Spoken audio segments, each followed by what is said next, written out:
En una esquina del cuadrilátero, el gringo Miras, oriundo de la ciudad de Montevideo, zapatillas blancas con dispersos puntos de WD-40, testigos de grasa de la cadena de una bicicleta que explica las piernas vigorosas sobre las que se alzan unos 65 kilos hasta rozar el 1,80 m. Diríamos que es extraordinaria estatura, la de un coloso, si no fuese tan común. Púgil constante y madrugador, conocido en su tierra como el Sherpa del Cerro Catedral, se hizo famoso por pelear con las gafas puestas y terminar venciendo intacto, pero sin ellas. Agulles, en la esquina opuesta, alias El Puncho, pegador de los gimnasios del barrio del Pla Metal, la cantera alicantina del pugilismo de la que salen todos los boxeadores que provienen de ese mismo barrio. No es alto, pero es de mucho hueso, con una técnica depurada, paciente, de aguantar asaltos. De hecho, lo asaltaron ayer en una gasolinera para robarle el tabaco y 15 pesos. Y queda, esto es rarísimo, en el perímetro de las 12 cuerdas, un combatiente, ciudadano del mundo, el muy cursi, ya vino noqueado de casa, mordisqueando un cacho de lona, alto en su ciudad de nacimiento, que no es Lilliput, Pedro O'Coinor, el espontáneo de la esquina neutral, que por desidia o indiferencia nadie se ocupó de expulsar del recinto. Son 3 los aspirantes, un número alto y escandaloso para este deporte, pero compensan a la baja en la elocuencia y la esperanza. Ninguno tiene ilusiones, y que Dios o el diablo nos salve de que alguien espere algo de ellos. Los promotores del boxeo falsificaron sus documentos, trucaron las categorías y las edades para evitarlos, por densos. Ya llega, señores y señoras, ante millones de radioyentes, con la tabla de salvación pinchada, el naufragio en marcha.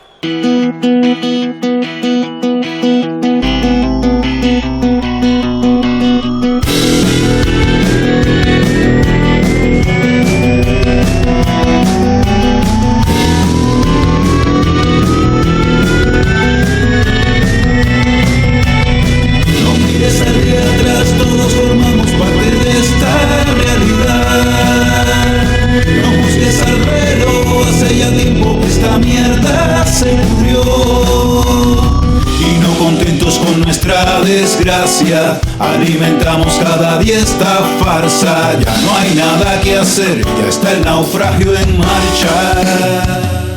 Buenas noches, bienvenidos a Naufragio en Marcha. Estamos aquí, como dijo la editorial del programa, apostados en las 3 esquinas del cuadrilátero. Los presentadores de este podcast, cuyo tema en la noche de hoy será nada más y nada menos que el boxeo. Así que, señores, hagan sus apuestas. El boxeo, también llamado el noble arte de los puños o la dulce ciencia de los moratones, ha sido muy contemporáneo decir que el boxeo es un deporte. Los púgiles lo consideran un arte o una ciencia. Y eso... Sí. Si vamos a periódicos de comienzo de siglo, como nos gusta hacer aquí, lo veremos. Veremos el costado científico del boxeo, incluso su emparejamiento, sea por antagonismo, con los toros. Uh-huh. Como... Sí, hay mucha relación ahí. Pero claro, ¿cómo definir el boxeo? Ya sería todo un programa, ¿no? Porque también hay quienes hacen un paralelismo con la religión, ¿no? Tiene varios elementos de la religión. Yo creo que va por ahí Loïc Wacon, el sociólogo, ¿no? Que fue también boxeador y bueno, tiene varios textos ahí en ese sentido. Sí, escribió un libro, ¿no?, que se llama En Cuerpo y Alma, donde iba a los gimnasios de las periferias de París para ver, ¿no?, ese culto al cuerpo, a la fuerza, a la disciplina, como una forma de una expresión de una religión laica, ¿no?, que se daba entre las clases populares también en esos gimnasios, donde había un cierto aspecto de comunidad, ¿no?, en torno a la disciplina. Pero antes de los gimnasios, las cuerdas y muchachas con números, estaba el boxeo, en tanto, bueno, que mirás bobo, ¿no? Que ese es el origen, digamos, unos muchachos que se enconaron y dijeron, bueno, vamos a hacer esto, pero con reglas, que mañana tengo la boda de mi primo. Claro, ahí estaríamos ya en el origen moderno, ¿no? del boxeo, que yo creo que se habla también de una normativización inglesa, porque la pelea con puños en Inglaterra tenía el lugar que tenía en Francia o en otros sitios el duelo con sables o con pistolas. Pero bueno, quizás podemos también irnos más atrás, ¿no? Y hablar brevemente sobre unos orígenes ya. Sí, en registros antigüedad. hay en Sumer, como hay registros de todo en Sumer, y también del boxeo. En Grecia, por supuesto, que incluso llega a ser una disciplina que forma parte de los Juegos Olímpicos, ¿no? Ahí por el siglo VII antes de Cristo, ¿no? Sí, por el siglo VII. Ya hay algunos elementos comunes con el boxeo moderno, como los guantes.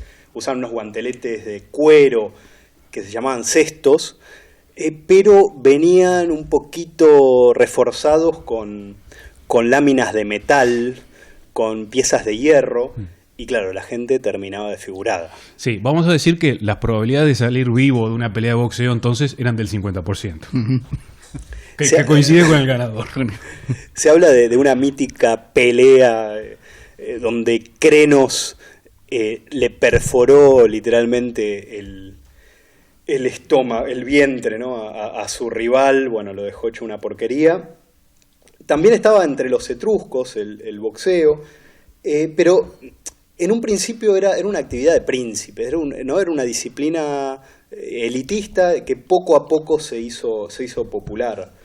Ahí está el gran, en ese primer campeonato de boxeo, dentro de los Juegos Olímpicos, está el gran Onomastos de Esmirna, el primer muchacho que cogió su cinturón, que ya era una práctica común. No, esto no.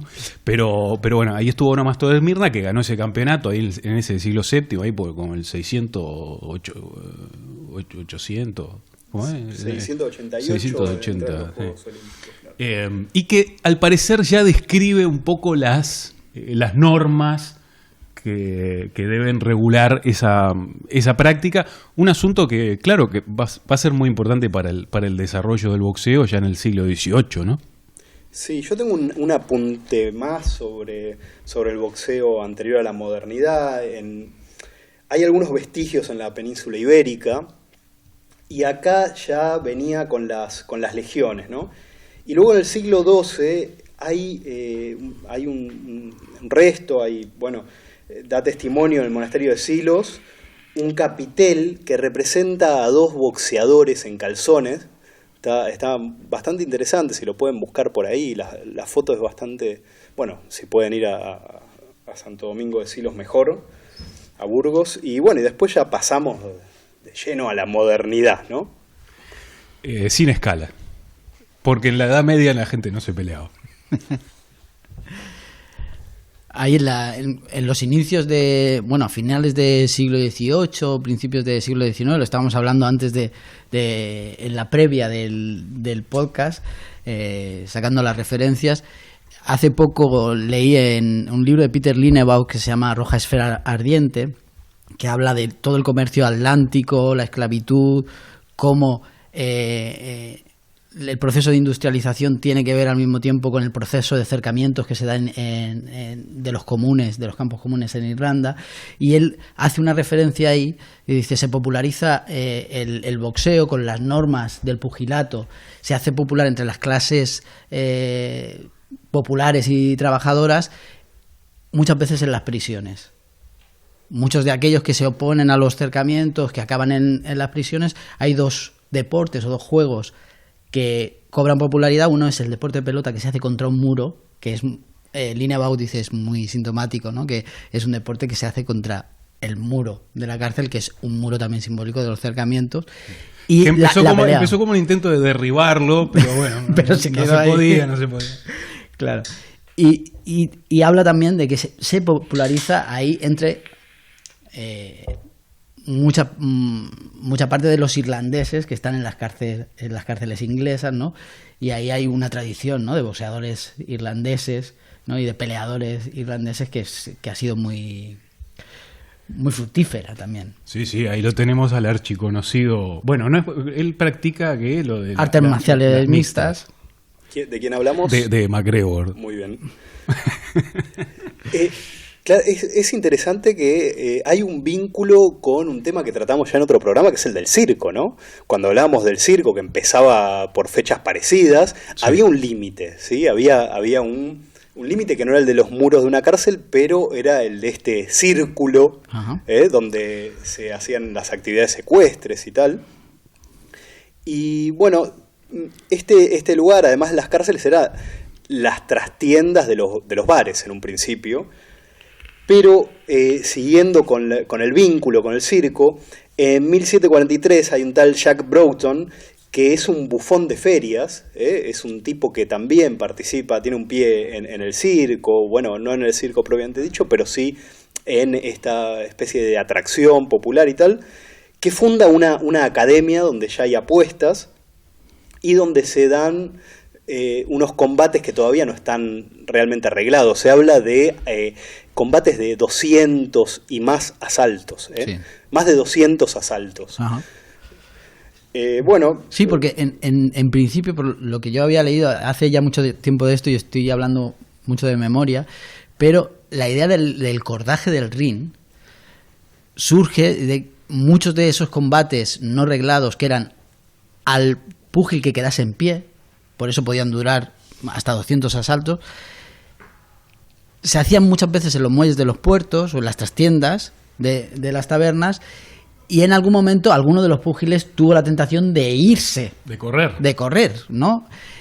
Y se introduce la cuerda que el público mantiene, la cuerda alrededor, para que ninguno de los dos púgiles pueda salir. Incluso para que no se sume a la pelea un amigo. Claro, para que no se sume el primo que ha ido a defenderlo. Y yo, por lo que había leído, puede ser una leyenda urbana, que ya veremos que el boxeo tiene muchas alrededor, pero esta puede ser una también, pero tiene visos de verosimilitud, ¿no? Que esa primera cuerda que delimita el recinto, claro, para que no se escape el púgil. Sí, porque incluso en las peleas de karate o de sumo, de estas cosas, si bien no hay cuerda, es cuando uno sale del tatami o de lo que sea, claro. Aprovecho esto para decir que nos vamos a referir más bien a este boxeo occidental que tiene su nacimiento en Inglaterra en el siglo XVIII, pero que existen otras muchas disciplinas similares. Sí. En Oriente, y bueno, incluso se habla mucho. En Francia mismo, ¿no? Estaba la savate o el josson, que era con palos. Y sí que estaba arreglado en Francia cuando llegó el boxeo, que pasó un buen tiempo siendo una actividad ilegal. Pero sí, claro, venía aunque viniese arreglado de Inglaterra, esas reglas todavía no estaban aceptadas en Francia, ¿no? El Muay Thai, el tailandés, que incluye las rodillas y los codos, y etcétera, etcétera. Claro, todo esto empieza un poco, esa normativa, seguramente por la misma práctica, pero con el marqués de Queensberry. Claro, sí. Bueno, se dan varias fechas. Yo encontré en diferentes fuentes fechas distintas. Pero es más o menos en las últimas décadas del 19 cuando se imponen estas reglas del Marqués de Queensberry, que vienen a reemplazar las del London Prize Ring Rules, las de este Jack Broughton que ya nombré, ¿sí? Las que se empezaron a forjar ahí en esa academia. Sí, las de Queensberry incluso las toma de este Broughton, ¿no? Un poco, la sí, saca de él. Sí. Pero no son en realidad de este marqués. Las reglas las había redactado un periodista, bueno, que también era, no sé si era boxeador o participaba de la disciplina, un tal John Graham Chambers, que es el más o menos reconocido redactor de estas reglas, ¿no? Y bueno, más o menos entre las reglas está el tema de los guantes, que ya dijimos que existía en la antigüedad una forma de vendaje, sí, pero es con estas reglas cuando se imponen los guantes para proteger sobre todo las manos de los boxeadores, ¿no? Más que para proteger las caras, ¿eh? Y bueno, los 3 minutos por asalto, el minuto de descanso. Son las reglas que se mantienen hoy, ¿eh? Son... Sí, la cuenta cuando uno, el hecho de apoyar, estaba de apoyar la rodilla, ¿no? Una rodilla para tener un tiempo Claro. para recuperarse, si uno estaba ahí medio inconsciente. Pegar por arriba de la cintura es muy importante, ¿no? Sí, aparecen un montón de cosas que hasta hoy se han incorporado al lenguaje común como metáforas de otra cosa, ¿no? Lo de estar contra las cuerdas, tirar la toalla, dar un golpe bajo, todas esas cosas se van incorporando, que son normas, ¿no? Y parte del ritual del boxeo, ¿no? Sí. Bueno, y volviendo al circo y al aspecto este más ecuestre, ¿no? Y de exhibición de jinetes y de caballos, hay una relación con el turf, ¿no? Y con las carreras de caballos. Hay muchas metáforas que vienen de ahí, parece, ¿no? Creo que el término este del pollo, ¿no? Del poulain, de todo ese tipo de cosas vienen del turf, ¿eh? Bueno, yo creo que acá estaríamos más o menos con unos orígenes, ¿no? Del boxeo. O no. Estaríamos por ahí, ¿no? Vamos a decir que sobre el 1880 y algo se dice, bueno, señores, esto es el boxeo, hagan lo que puedan. Péguense. Sí, péguense. Pero bueno, nos interesaba, especialmente además de hablar de los orígenes y de esta normativa y la clasificación por peso, que es apasionante, ¿eh? Hay 17 categorías de peso, y además que una se separa. Una es 62 kilos 300 y mojado, y la otra 64 500 desayunando un yogur light, ¿no? Sí, es apasionante. Forma parte de la disciplina y de la relación tan estrecha que tiene el boxeador con el cuerpo, ¿no? El hecho de estar justo en el peso, ¿no? Pasar del peso medio o el peso crucero, que es hasta 89 kilos, y entrar en el pesado con 90... El día del pesaje es muy importante. Es muy importante, ¿no? Estar con 90 kilos en peso pesado te permite la movilidad que no te da si pasas a 98, ¿no? Entonces ese juego siempre, ¿no? Casi con los gramos que pesa, ¿no? Forma parte de una relación muy estrecha con el cuerpo y de la autodisciplina. Dicen además que hay un solo boxeador, creo, también hablo de memoria, pero creo que hay un solo boxeador, Tommy Hearst, de los años 80, que es el único que ganó 5 campeonatos mundiales en pesos distintos. A medida que van cumpliendo años, van subiendo de peso. Pero hay un dicho en el boxeo, es que cuando un boxeador sube de peso, no se lleva la pegada con él. La pegada se queda en el peso anterior, ¿no? Claro. Y hay pocos que cambiando de peso, subiendo de peso, logren mantener la pegada, la técnica, la movilidad, ¿no? Uno de ellos fue Tommy Hearst, que está considerado uno de los mejores boxeadores de la historia, precisamente por eso, ¿no? Por haber podido transitar todos esos pesos, ¿no? Hay una relación con la báscula, con la disciplina corporal, que es maravillosa. A mí lo que no me gusta demasiado es que haya hay muchas categorías, peso 50 kilos, 53, 56, pero después los pesos pesados son 90...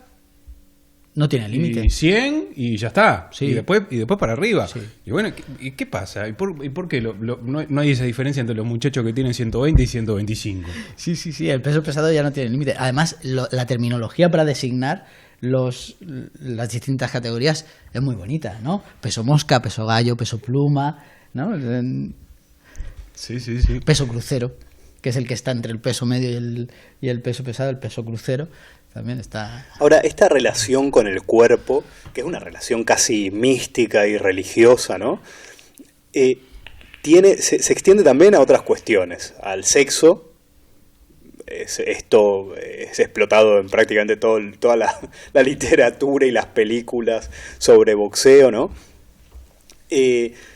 A la alimentación, al aspecto físico, ¿no? A lo que hace el boxeador, y hay algunas prescripciones que son a veces un poco extrañas, ¿no? Bueno, con respecto al sexo siempre aparecen indicaciones que no parecen muy científicas, ¿no? bueno, que el boxeador tenga que pasar tantas semanas, no sé si son 8 semanas antes del combate, porque si no la sangre de la columna vertebral, ¿no? Siempre hay teorías de los entrenadores y dentro de los gimnasios que son muy extravagantes, pero que yo creo que tienen que ver con ese lado de arbitrariedad que tienen estas reglas monásticas, ¿no? Uh-huh. Que no se fundan tanto en que haciendo tal cosa vaya a suceder otra, sino con que hay que mantener una disciplina general, sí, que tiene que ver con la vida y con una opción de vida determinada. Uh-huh. Sí, eso se ve claramente en la autodisciplina. Simplemente al sonar la campana de un round, cuando 2 moles de 80 y pico kilos y 1,80 m se están dando durante 3 minutos, suena una campana y se detienen automáticamente, se saludan y se van a la esquina. Eso requiere, ¿no?, una disciplina, una relación con el propio cuerpo y con la propia fuerza que no está al alcance de todo el mundo, ¿no? No es solo una lucha cruenta y sanguinaria, no. Hay una parte, por eso hace mucho hincapié en que es una ciencia, en que es un arte, ¿no?, por esa relación con lo espiritual también, ¿no?, de la disciplina propia. Sí. Esto un poco lo contradicen las películas. Yo lo he visto con mis propios ojos a Rocky Balboa abalanzarse sobre el ruso cuando la campana ya había sonado. Sí. O el famoso mordisco de Mike Tyson en la oreja de George Foreman, que después, ¿no?, dijo que la oreja sabía culo, ¿no? Claro. Fue muy gracioso. Claro, pero quedan, ¿no?, como transgresiones del límite. Con Holyfield, ¿no? Con Holyfield. Fue con Holyfield, sí, perdón. Bueno, esta disciplina se forja un poco o se aprende también en un gimnasio, ¿no? Es una especie de comunidad donde un montón de gente se ayuda a vencer esos vicios que siempre forman parte de una afuera, ¿eh? Uh-huh. Se protegen contra la vida que tienen afuera, que generalmente es una vida muy dura. Y se hacen pocas preguntas seguramente dentro del gimnasio, ¿no? Es casi un universo distinto. No sé, podríamos hablar un poquito de ese lugar, ¿no?, que es el gimnasio. Sí, podría ser. Yo creo que es un espacio como los cuarteles, como cualquier otro sitio, ¿no?, de un fuerte componente homoerótico. Totalmente, también. Claro. Y eso yo creo que está allí, que es fundamental en esa comunidad del culto al cuerpo. Eso también está, ¿no? De hecho, que haya sido un ámbito tan restringido, ¿no?, durante mucho tiempo a las mujeres también, ¿no? Habla de esto, ¿no?, de ese discurso monástico, de disciplina, de comunidad homoerótica entre los hombres, ¿no? Eso también es importante. Siempre rescatados por un compañero del gimnasio de alguna relación un poco truculenta, ¿no?, y que lo está perjudicando antes del combate.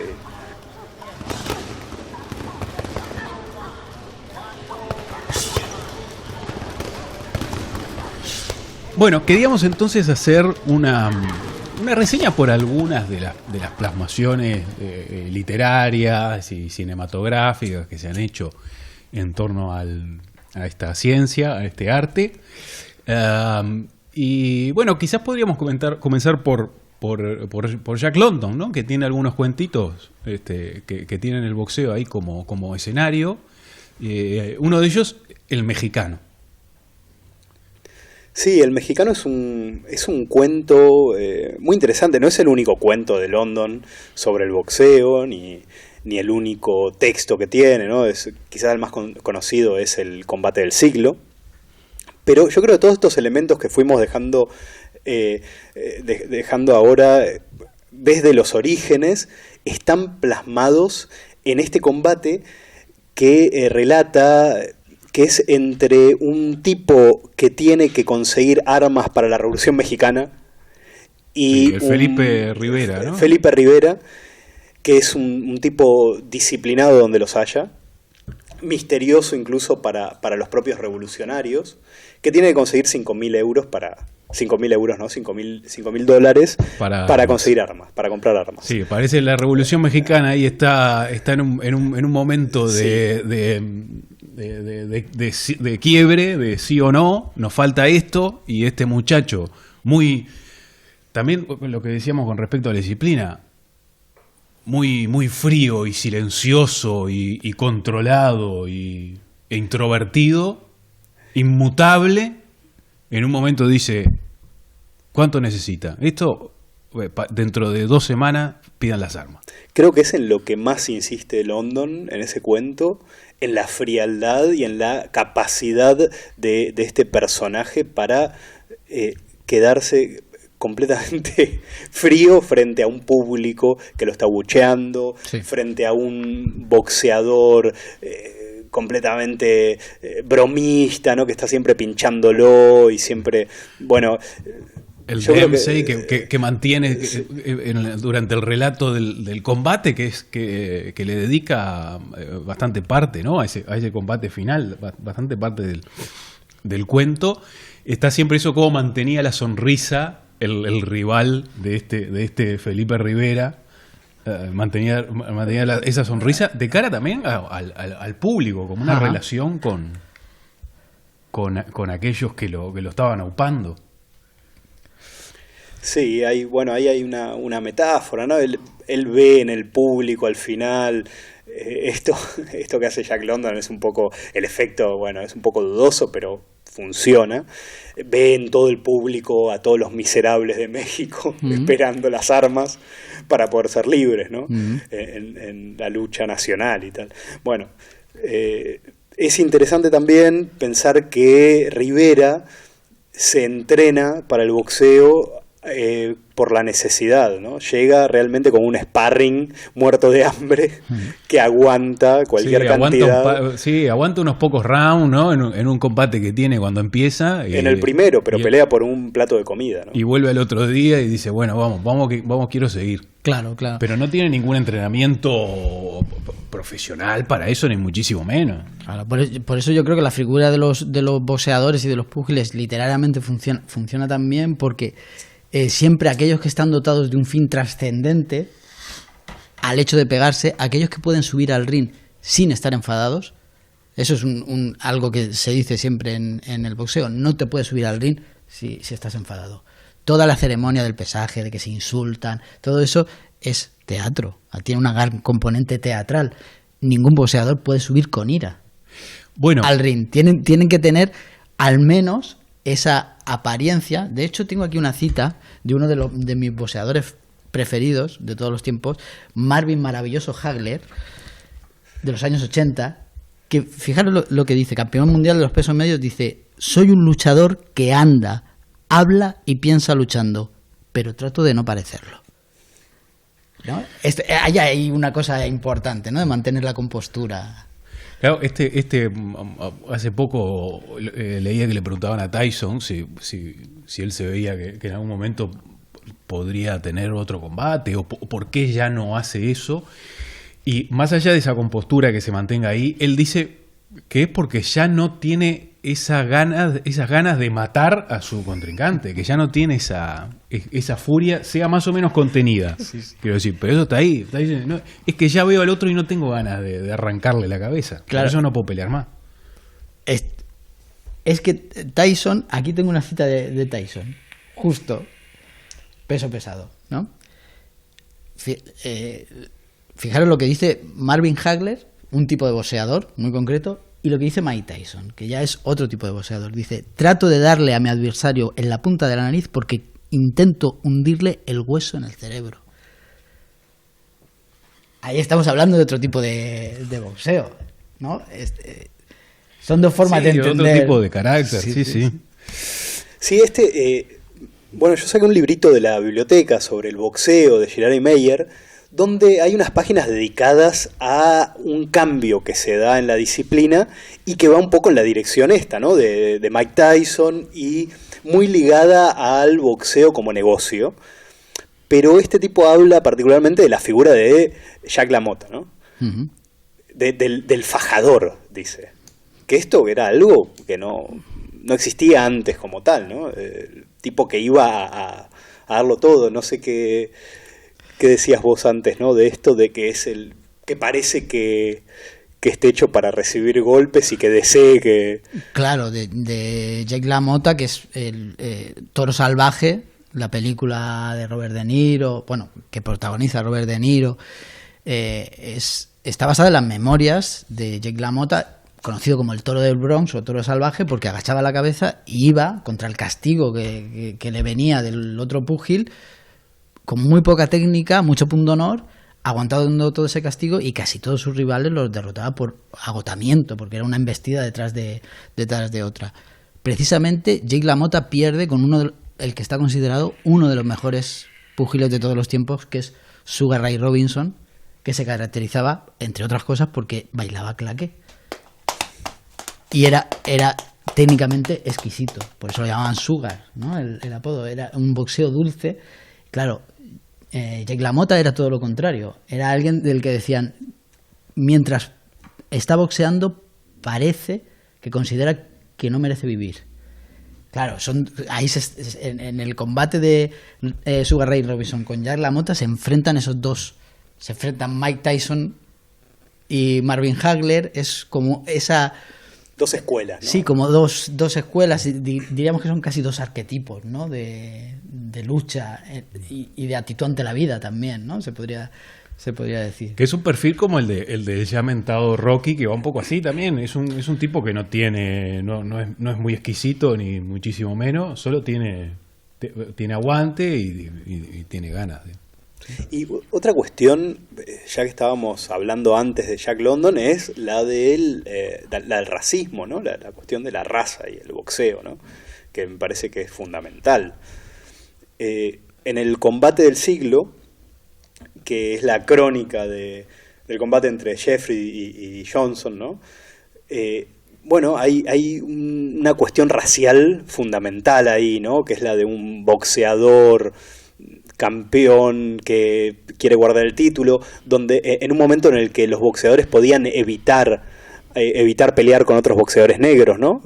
Por cuestiones que la prensa decía muchas veces que eran de cobardía, pero que tenían que ver con una situación racial, del racismo en ese momento. Yo leí en algún lugar que Jack London tampoco es muy claro acá, ¿no? Su posición tampoco es tan clara. Él, de hecho, en algún momento del combate del siglo dice que apuesta por Jeffrey. Yo no sé qué parte tendría esto de apoyo a Jeffrey o de un cálculo puramente económico, seguramente. Un poco de los dos hay, ¿no? Y Johnson, ¿dónde estaría, ¿no? En estos dos arquetipos. La sonrisa de Johnson, de Jack Johnson. Pues la verdad es que no lo sé. De este coloso, ¿no? No sé, me lo preguntaba, ¿no? Si ya estaba ahí, porque esta cuestión de la técnica contra la fuerza bruta se discute desde un principio, ¿no? En el boxeo. Pero bueno, yo creo que acá ya hay una especie de combate también ahí, ¿no? Un Johnson, yo creo que más cerca de la técnica. Más cerca de la técnica. De una técnica y de una habilidad contra algo que ya está establecido, ¿no? Que es esa pelea de trastienda todavía, que queda ahí anclada, ese primitivismo. Claro, yo creo que Jack Johnson, uno de los boxeadores al que apodaban el Caballero del Ring, un boxeador cubano que se llama Kid Tunero, en un libro que se publicó que se llamaba así, Kid Tunero, el Caballero del Ring, habla de que él se hace boxeador o quiere empezar a boxear después de ver un combate de Jack Johnson. Y Kid Tunero se caracterizaba, no llegó a ser campeón del mundo y se le apodaba el Caballero del Ring por la exquisita técnica que tenía, porque nunca peleaba combates amañados para ir ganando puntos para optar a ningún título, ¿no? Como una cosa muy central de un arte honorable, ¿no? Claro. y que mantiene, ¿no? Entonces, claro, Jack Johnson quizá estaría en esa parte de la técnica y no tanto de la claro, de la ya fuerza provocaba bruta. también el rechazo del público porque era un negro como los negros no tienen que ser, ¿no? Un negro que era muy hablador también, Claro. Muy simpático, muy inteligente, y realmente Jeffrey venía a combatir eso. De hecho, parece que las imágenes de este combate no se pudieron mostrar en Estados Unidos, sí que se mostraron en Francia, me parece. Intervino incluso Roosevelt, que ya no era presidente, para decir que esto, bueno, iba a avivar problemas raciales y qué sé yo, y que era mejor no hacerlo. Claro, que pase a ser campeón del mundo un negro que encima tiene todas las características del mal negro, ¿no? Ujú. Era un problema.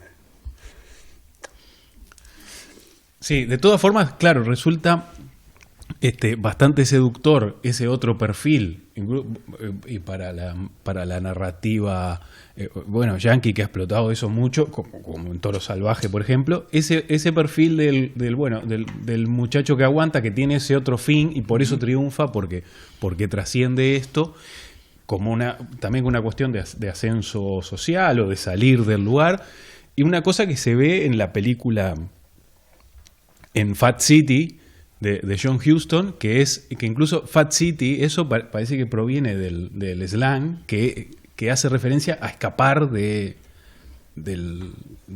sitio donde... Como el paraíso es, ¿no? El Fat City es en la sí, jerga del boxeo es como un lugar deseado, o una Arcadia o algo así, ¿no? Entiendo. Sí. Un lugar donde se puede escapar. Sí. Claro. Ese arquetipo del boxeador que recibe en el ring los golpes que le ha dado la vida y a la vez los devuelve, ¿no? Como una especie de venganza de clase, ¿no? Y de ascender por la escala social a base de golpes, se lleva mal con esa otra figura del boxeador técnico, del boxeador incluso intelectual y literato, que alguno hay, ¿no? Y habíamos hablado de él, ¿no? De muchos boxeadores escriben sus memorias directamente o tienen una relación con la literatura. Kitunero, por ejemplo, era amigo personal de Hemingway. Hay fotos cuando le dan el premio Nobel a Hemingway, está en su casa de La Habana y hay unas cuantas personas, y entre ellas está Kitunero, que es un boxeador que tenía mucha relación con la bohemia de París. Sugar Ray Robinson, su mujer, era bailarina con Duke Ellington. Él tenía un club que frecuentaba Sinatra, por ejemplo, el Sugar Ray. Es decir, en torno a la cultura, esos boxeadores tenían, ¿no? Y hay algunos... Claro. Y aquí en Alicante sí. tenemos a la Claro, hija de ¿cómo es? ¿De cómo se llama? La que tiene el bar. De Cerdán. De Cerdán, de Marcel Cerdán. Claro. Sí, si hay un tópico que dice que los jugadores de fútbol son constitutivamente tontos, ¿no? Que hay un montón de ejemplos para decir que no es así. Y acá en este programa no defendemos estos lugares comunes. Pero es un lugar común capaz mucho más acertado que el boxeador quede tonto, porque el boxeador, bueno, puede quedar tonto, muerto, pero tenemos un montón de ejemplos de boxeadores que, como decía Juanma, escribieron sus memorias, y algunos, como Artur Craván, eran al mismo tiempo poetas y boxeadores. Pero el Cholo tiene su libro también, ¿eh? El Cholo tiene su libro, Claro. Craván era poeta y boxeador al mismo tiempo, tal vez mal poeta y mal boxeador al mismo tiempo, ¿no? Eso pero se puede decir. Yo creo que lo interesante de esta figura, si quieren hablamos un poquito de él, de Fabian Avenarius Lloyd, que se decía hijo en algún momento de Oscar Wilde, y era, sobrino de Oscar Wilde. Intentó compaginar el arte de la literatura y hacía una revista literaria que vendía por 25 centavos, llevaba por un carrito en París, se peleaba con todo el mundo. Era un tipo realmente que en uno de los artículos de su revista dice que el problema del hombre es que tiene muchas almas, ¿no? Y que convivan todas estas almas en el cuerpo es la mayor desgracia. Pues esta era su situación, por lo menos. Él se enfrentó a Jack Johnson en Barcelona. Esto se ve en la película de Craván versus Craván del 2011, que además en esta película es muy interesante porque aparece otro boxeador que es Frank Nicotra, que es también escritor, fue campeón de Europa, me parece. Y bueno, se establece ahí un paralelismo, ¿no? Como que el boxeador Nicotra se siente identificado con Craván. Craván es un precursor del dadaísmo, reconocido por Breton, tuvo muchos elogios de Guy Debord también, ¿no? De todo el mundo. Yo hace poco leía a esta Annie Lebrun que lo ponía como ejemplo de un personaje del que se intenta quitar esto que tiene la poesía, que es lo posible, ¿no? que es algo que no se puede meter en las academias ni en ningún panteón. Creo que se intenta un poco con Craván, ahora hay un montón de artículos sobre él. Claro, lo estamos haciendo un poquito acá también. Pero es un boxeador en el que se confunde la vida y el boxeo, y un poeta en el que se confunde la obra de arte y la vida, ¿no? Su obra al final es su vida, no dejó tanta obra, ¿no?, escrita. Yo creo que nos sirve para pasar un poco a la cuestión de las metáforas del boxeo, ¿no? ¿Cuál es la relación del boxeo con la vida? Yo aquí tengo un texto de uno de los ensayos que a mí más me gustan sobre boxeo, escrito por una escritora, Joyce Carol Oates, que se llama Del boxeo, y ella hace una defensa del boxeo y dice esto. Le preguntan, habitualmente dice, ¿cómo puedes disfrutar de un deporte tan brutal? Me pregunta a veces la gente. Y hay quienes con toda intención omiten la pregunta. Y es demasiado complejo para responder. En todo caso, no disfruto del boxeo en sentido habitual de la palabra. Y nunca lo he hecho. El boxeo no es invariablemente brutal y no lo considero un deporte. Tampoco pienso en el boxeo en términos literarios como metáfora de algo más. Nadie cuyo interés haya nacido como el mío en la infancia, derivado del interés de mi padre, puede pensar en el boxeo como símbolo de algo que lo trasciende, como si su unicidad fuese una mera abreviación, una iconografía. Aunque sí puedo aceptar la proposición según la cual la vida es una metáfora del boxeo. En uno de esos combates que siguen y siguen, asalto tras asalto, jabs o golpes rápidos, golpes cerrados, enganches, ninguna certidumbre, de nuevo la campana y de nuevo tú y tu adversario, en pelea tan pareja que es imposible no ver que tu adversario eres tú mismo. ¿Y por qué esta lucha en una plataforma elevada y cerrada por cuerdas como un corral, bajo luces calientes, crudas e inmisericordes, en presencia de una muchedumbre impaciente? Esa especie de infernal metáfora literaria. La vida es, como el boxeo, en muchos e incómodos sentidos. Pero el boxeo solo se parece al boxeo. Muy buena cita. Y tenía, claro, qué bueno eso del adversario eres tú. Porque incluso una forma de práctica del boxeo es el espejo, es verse uno que está haciendo. Y hay un nombre muy bonito para eso que es hacer sombras. Y hacer sombras, claro.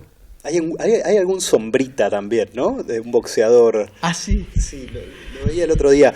Igual yo creo que esto encaja muy bien con esta idea que tenía Craván de las muchas almas, ¿no? El boxeo es, al final, como metáfora en la vida, pero que la excede, es también esa lucha con no poder limitar al hombre o al ser humano, ¿no? Me parece que ahí está la cuestión principal. Y claro, también Craván llevaba la literatura del boxeo, pero no iban los dos sentidos, porque él escribe un poco como boxea, pero no habla casi de boxeo, y para él su actividad principal es el boxeo. Para él lo importante es el boxeo, y prácticamente todo lo que tiene escrito en su revista Maintenant es una seguidilla de insultos y contra los artistas del momento, contra los pintores. De hecho, creo que lo más célebre, es que lo repitió creo en los comentarios a la Sociedad del Espectáculo de Bor, es cuando él dice que hoy todo el mundo hoy está lleno de artistas, ¿no? Todos son artistas. Veo por todos lados Gauguin, veo por todos lados, bueno, y ya no va a quedar dentro de poco ningún hombre, ¿no? Claro, el arte es mucho más limitante en un sentido que el boxeo. Esta multiplicidad está mucho más cómoda en el boxeo, por lo menos como lucha consigo mismo, que en el arte, ¿no? Para este personaje. Teníamos otro pasaje de Unamuno, sí. ¿De dónde sale esto? Es del sentimiento trágico de la vida. Dice, aquí tenéis un profesional del boxeo. Ha aprendido a dar puñetazos con tal economía que reconcentra sus fuerzas en el puñetazo. Y apenas pone en juego sino los músculos precisos para obtener el fin inmediato y concentrado de su acción, derribar al adversario. Un voleo dado por un no profesional podrá no tener tanta eficacia objetiva inmediata, pero vitaliza mucho más al otro que lo da, haciéndole poner en juego casi todo su cuerpo. El uno es un puñetazo de boxeador, el otro de hombre. Y es sabido que los Hércules de circo, que los atletas de feria, no suelen ser sanos. Derriban a los adversarios, levantan enormes pesas, pero se mueren o de tisis o de dispepsia. Dispepsia. Ahí está.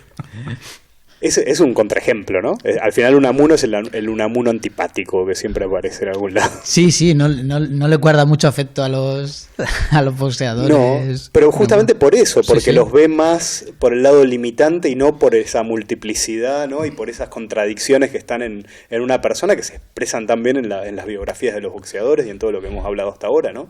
Claro, totalmente. En todas las biografías de los boxeadores. Por eso tienen tantas secuelas literarias, cinematográficas, los propios boxeadores que escriben, ¿no? sus memorias, como esta memoria de Dundun Pacheco, ¿no? Que se llama Meando Sangre, ¿no? Muy explícito el título, y que hay ahora un libro, ¿no? sobre, sí, de sobre Servando Rocha. De hecho, Servando Rocha cita el de Joyce Carol Oates del boxeo. Él cita solamente el final, ¿no? De este fragmento que leíste. Y es, claro, me parece que es fundamental ahí en el libro, ¿no? Cuando habla un poco de la vida de Dundun Pacheco, esto se ve muy bien. Claro, todos estos boxeadores que acaban siendo juguetes rotos de esa esperanza, ¿no? O de ascenso social, o de representar una devolución de los golpes de la vida en otro sentido. Eso siempre tiene un coste en lo físico, en lo moral, ¿no? En la ruina económica. Siempre está ahí, ¿no? Ese ascenso y caída, ¿no? del boxeador. Claro, y este ascenso y con esa metáfora también del juguete roto, también lo posibilita porque hay una gente que está manejando todo lo que está alrededor, y hay toda una promoción y venta de ese espectáculo que hemos conocido de sobra en el siglo XX y especialmente en Estados Unidos. Claro, esto podría ser un poco la bajada nuestra en el programa de una posible romantización del boxeo, ¿no? Hacia la cruda realidad que es la venta de carne humana, al final la venta de cuerpo por unos promotores y gente que tiene muchos puntos de contacto con la prostitución, ¿no? Tal vez.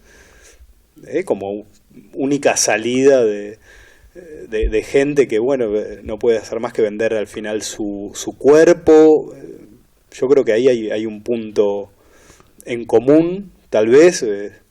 Sí, yo creo que están siempre esas dos cosas, ¿no? La trascendencia, la búsqueda de un ideal, la disciplina, el repliegue casi monástico a una vida de dedicación completa, y al mismo tiempo quienes se aprovechan de eso. Y no creo que sea una excepción en ninguna de las artes ni en ninguna de las ciencias que eso suceda habitualmente, ¿no? La entrega por un lado, y por otro lado el atraco de Claro. quienes se benefician de eso, ¿no? Pero se ha visto claramente con muchos boxeadores, ¿no? Por esto de seguir con la metáfora con la no metáfora de Oates, que dice el boxeo solo se parece al boxeo, a Marvin Hagler, este boxeador de los 80 tan bueno y tan... Joe Frazier, que fue uno de los que ganó a Mohamed Ali, uno de los pocos boxeadores que ganó a Mohamed Ali. Joe Frazier era amigo de Marvin Hagler, y Marvin Hagler se quejaba de que no le promovían combates para él acceder a pelear por el título mundial. Dice, ¿qué pasa? Y le dijo Joe Frazier, tienes 3 problemas: eres negro, eres zurdo y eres bueno. Esos son los 3 problemas, ¿no? Ahí de repente el boxeador se hace consciente del mundo en el que está alrededor. Es decir, es un mundo racista, es un mundo donde los boxeadores diestros no van a permitir boxear con un boxeador zurdo, porque tienen que cambiar la guardia, y además es que eres muy bueno. Ya está, eso es así, ¿no? Entonces es como el despertar a la realidad del negocio del boxeo por parte de uno de un boxeador que sería un gran boxeador después, ¿no? Pero están esas dos cosas siempre ahí pugnando, ¿no? Y con esto de los promotores y juguetes rotos, etcétera, Queríamos comentar un relato que hay también de Juan Carlos Onetti, que se llevó después al cine, que se llama Jacob y el otro, que se llevó en el 2000 y poco, segunda década de 2000 creo, 2011 por ahí, que con el título Mal día para pescar. Un cuento estupendo de Onetti que empieza en un hospital con un moribundo, alguien que tiene que operar porque llega a una pelea, y no hay nada que hacer, al parecer. Hay un médico que se entrega ahí a intentar salvarlo, pero no hay nada que hacer. Y lo que la historia cuenta es quién llegó ahí moribundo a ese hospital. No lo sabemos al comienzo, pero la historia va en Santa María, el pueblo El pueblo de Onetti. fetiche de Onetti, y un promotor que llega al pueblo, que es Orsini, que se llama el príncipe Orsini, que está llevando a un Jacob van Otten, que es un luchador, que al parecer tuvo su momento de esplendor, pero ya está en una decadencia horrible. Entonces él se dedica a pasearlo por Sudamérica haciendo unos espectáculos. Y él ¿Qué lucha grecorromana o una lucha? lucha. Está en un cuadrilátero ahí, pero sí, es un luchador. Él levanta ahí neumáticos de camiones y qué sé yo, tipo con mucha fuerza, y lo que hace, además de dar esos espectáculos, es reto, propone un desafío al pueblo para ver si alguien se quiere retar.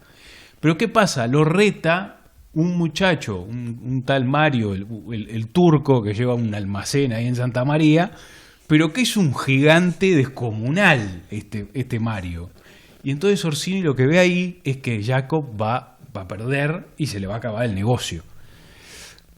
A todo esto, al turco, pobre, que Onetti lo describe bastante falto de luces, lo lleva a la novia que está embarazada, y entonces ellos quieren el dinero de la pelea. Total, van a la pelea y todavía no sabemos quién es el que terminó en el hospital, pero el que termina en el hospital es el turco. El Jacob levanta los brazos, dan el pitido inicial, el puntapié inicial, Jacob levanta los brazos, el Mario lo agarra, lo intenta estrangular. Bueno, todo esto lo vemos también en la película. Y el Jacob los levanta en el aire al Mario, lo tira para afuera de las cuerdas. El Mario termina estrellado contra una silla, hecho pelota, y la novia escupiéndolo y pegándole patada por no haberle ganado los $1.000 para el futuro bebé. Y bueno, ahí está. Pero es un cuento estupendo, lleno de matices, por supuesto que sería imposible no transmitir por cualquiera, pero sí por mí. Esa era otra referencia. Por supuesto, hay muchísimos más escritores. Quizás podamos decir algo también de Cortázar, que hay mucha cercanía con el tema, ¿o no? Sí, tiene varios cuentos, ¿no? Yo me leí ahora el de Torito, que también termina con el boxeador yo no sé si en un hospital de estos, en un balneario, ¿no? Porque tiene tuberculosis tal vez, tiene mucha tos, y está escribiendo en una carta, o por lo menos imaginándose que habla con alguien, y le cuenta un poco toda su vida, todos sus combates, todos los contrincantes que tuvo. Y es bastante interesante porque vemos también todos los elementos que salieron hasta ahora. La cuestión de la disciplina, la cuestión del respeto, ¿no? De no dejarse llevar por las pasiones. De hecho, uno de sus errores fue levantarse cuando no había llegado todavía la cuenta a 8. Entonces, en ese cuento, igual que en los de Jack London, siempre aparecen estos mismos, ¿no? Hay como un recurso constante, porque es un recurso que remite a la realidad del boxeo. Sí, sí. De hecho, a veces la realidad del boxeo puede plantear situaciones que van más allá de la ficción y de la literatura. La historia del combate, que se conoció como el combate del no más, que fue a finales de noviembre de 1980, un combate de revancha en el que el boxeador panameño Roberto Manos de Piedra Durán, manos de piedra porque era peso medio y ganaba casi siempre por nocaut, tenía una pegada impresionante, le gana a Sugar Ray Leonard, que era un gran boxeador, lo siguió siendo durante todos los años 80, le gana el título del peso medio, y Sugar Ray Leonard al poco tiempo pide la revancha. En ese combate, Roberto Durán va al combate, se prepara como siempre, pero Sugar Ray Leonard ve que hay una estrategia. Para evitar la pegada de Durán, lo que tiene que hacer es desesperarlo. Es decir, sacarlo de sus casillas, que se desconcentre, y todo el tiempo le ofrece la cara, se quita, empieza a jugar con la técnica que Roberto Durán tenía. Era un boxeador técnico, pero sobre todo era un boxeador fajador, ¿no? Y en un momento, algo inédito en la historia del boxeo, cuando se está mofando Sugar Ray Leonard de él, Roberto Durán baja los brazos, dice, no más, y se va a la esquina y dice, ya está, y pierde el título. Y en las entrevistas posteriores, ¿pero qué has hecho? ¿Cómo? Dice, no ha venido a pelear, ha venido a hacer el payaso. Y deja su título, es recibido en Panamá como un villano, había sido el héroe nacional, y después lo volvió a ser, tuvo que recuperar el título a los 36 años y lo recuperó, pero pasó y tuvo que hacer una travesía por el desierto importante por un acto de dignidad en el ring, de decir, no boxeo con este tipo, me está tomando el pelo. Eso me parece que es una historia que es, claro, es muy literaturizable, pero eso fue la vida de un boxeador, ¿no? Que en ese momento se juega toda la carrera y dice, yo me bajo de aquí, este tipo no ha venido a pelear. Es tremendo ese momento, ¿no?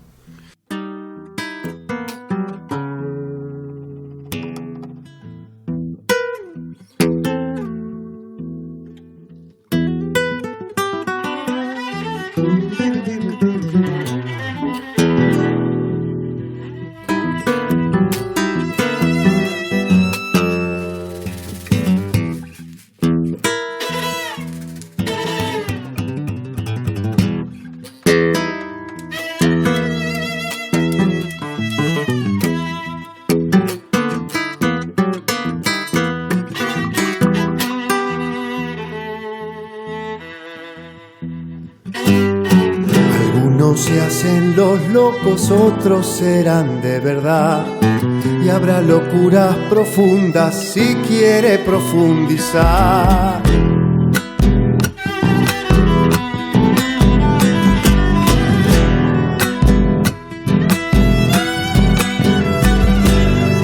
Para el loco que anda lejos y no quiere regresar, y lo de su barrilete ha de ser su libertad.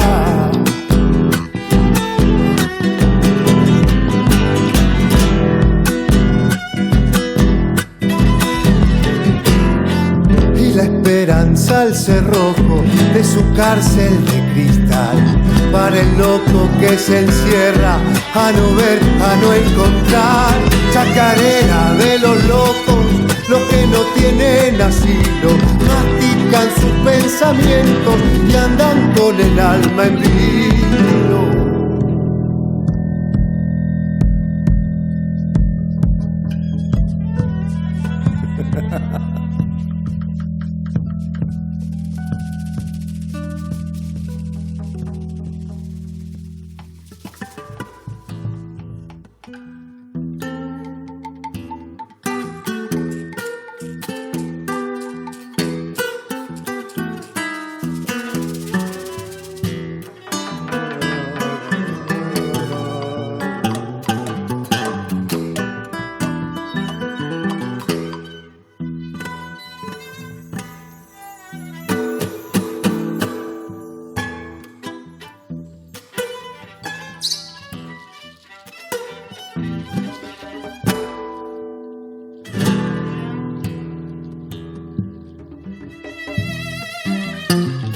Lunáticos y tunantes vuelven en las madrugadas, inclementes de conciencia, recuerdo sabor a nada.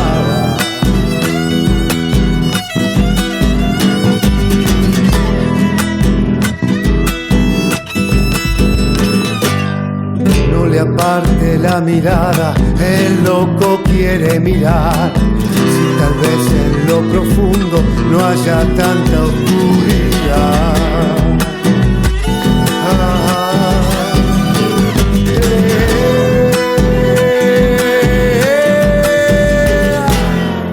Y loco, me vuelvo loco, no lo quiero ni pensar.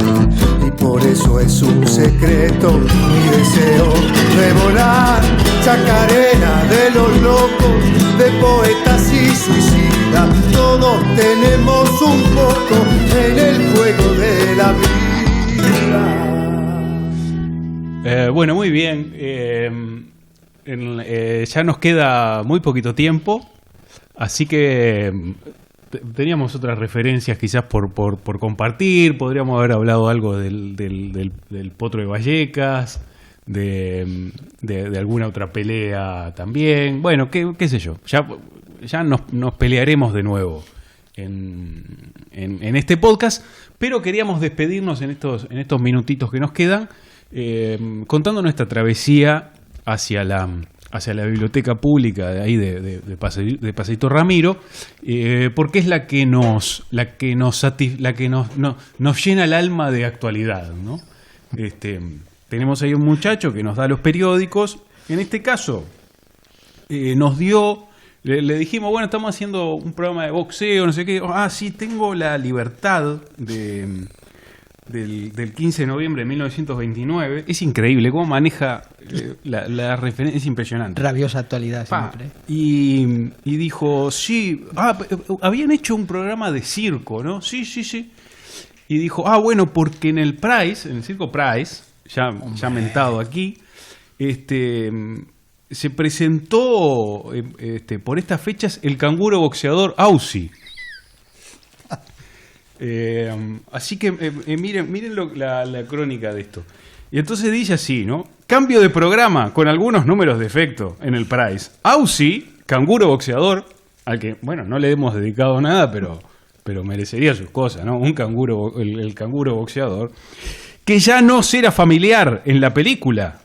Aussie, al parecer, fue todo un fenómeno, ¿eh? Que ya no será familiar en la película quiere decir que Aussie protagonizó una película que se llamaría El canguro salvaje, ¿no? Por lo menos.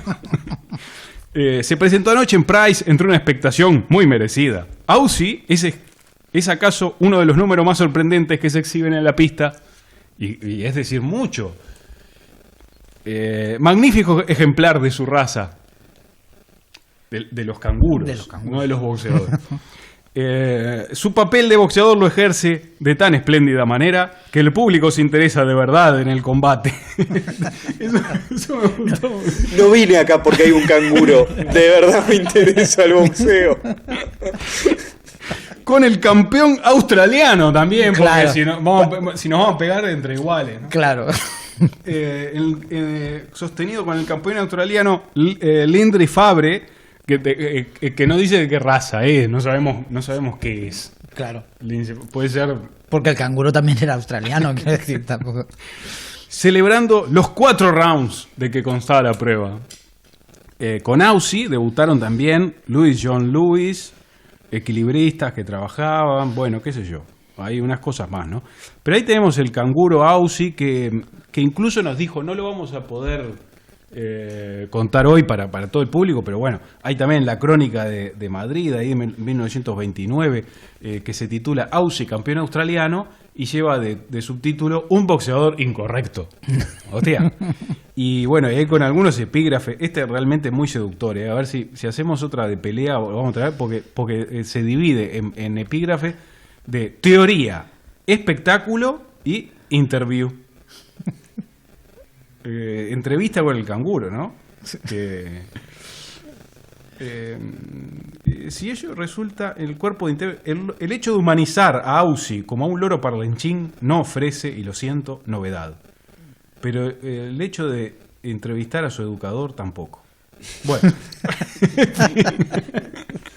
Eso de la entrevista es buenísimo, es más surrealista que lo que pudiese ser Craván, pero... Y bueno, nos despedimos con eso entonces, porque le dice, Aussie, mi querido Aussie, ¿cuál es tu primera placa mental o sentimental de la infancia? e imaginemos que él me dice: nací en las montañas de Baltana, al sur de Australia. Mi madre, una dulce cangura de ojos tiernos. Y bueno, y ahí los dejamos con esta crónica que seguramente retomaremos. Bueno, nos despedimos entonces. Nos vemos en otra. Hasta la próxima. Muy bien, buenas noches.